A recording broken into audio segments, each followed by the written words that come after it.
एखादा ट्रेंड आला की सगळे त्या ट्रेंडचा अगदी कंटाळा येईपर्यंत त्याचा चोथा करून टाकतात. त्यात एआय आल्यापासून तरुण मंडळींना एक वेगळाच चेव आलाय. आधी चॅट जीपीटीचा गिबली आणि आता गुगल जेमिनायचा नॅनो बनाना ट्रेंड. आता यात कसला धोका आहे असं तुम्ही म्हणाल तर मी तुम्हाला सांगतो. सध्या सगळ्या मुली आपला साडीतला विंटेज फोटो जेमिनायचा वापर करून बनवत आहेत, जो खूप उत्तमरित्या जनरेटही होतोय.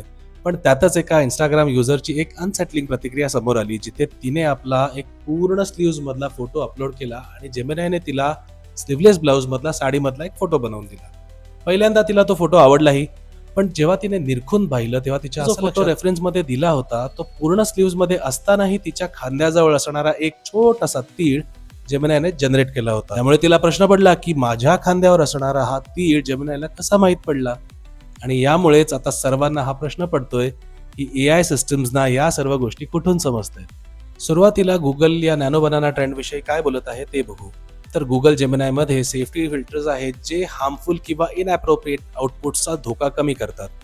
पण तरी एक्सपर्ट्स ओपिनियन अशी आहेत की युजर्सनी हायली पर्सनल किंवा सेन्सिटिव्ह डेटा अपलोड करू नये, कारण एआय जनरेटेड आउटपुट्स कधी कधी चुकीचे येऊ शकतात किंवा जर चुकीच्या लोकांच्या हाती लागले तर त्यांचा मिसयूज देखील होऊ शकतो. गुगलची सेफ्टी यात अशी आहे की यात बनवलेले इमेजेस साध्या डोळ्यांना खरे वाटतात, पण खरं तर त्यात एक इनव्हिजिबल डिजिटल वॉटरमार्क म्हणजे सिंथ आयडी लपवलेला असतो. हा वॉटरमार्क डोळ्यांना दिसत नाही, पण स्पेशल टूल्स वापरून कळतं की इमेज एआय जनरेटेड आहे की नाही.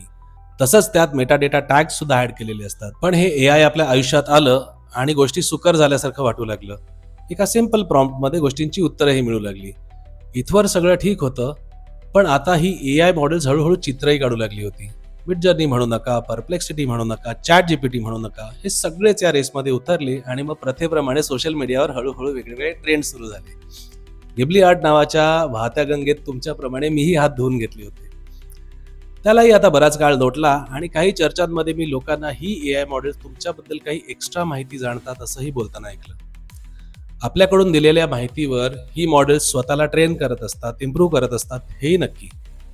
म्हणजे आपण सगळे ही एआय मॉडेल्स अजून रिफाईन करण्यासाठी या कंपन्यांना मदत करत असतो आणि तेही अगदी विनापगारी. गुगल आणि ओपन एआय सारख्या कंपन्या हे डेटा प्रोटेक्शन देतात, पण तरी त्या मुलीच्या हातावरचा तो तीळ जेमिनायने कसा काय क्रिएट केला. आपण बऱ्याचदा आपले फोटोज गुगल फोटोज मध्ये सेव्ह करतो, त्याचा तर उपयोग केला गेला नसेल ना. आपली प्रायव्हसी कुठे कॉम्प्रोमाइज तर होत नाहीये ना. नेमका कोणत्या प्रकारचा डेटा यांच्याकडे आहे.